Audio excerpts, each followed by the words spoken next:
الذين صبروا وعلى ربهم يتوكلون الذين صبروا وعلى ربهم يتوكلون وكأين من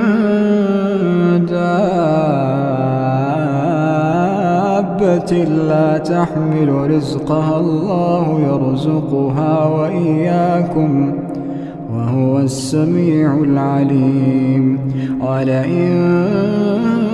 سألتهم من خلق السماوات والأرض وسخر الشمس والقمر ليقولن الله فأنى يؤفكون الله يبسط الرزق لمن يشاء من عباده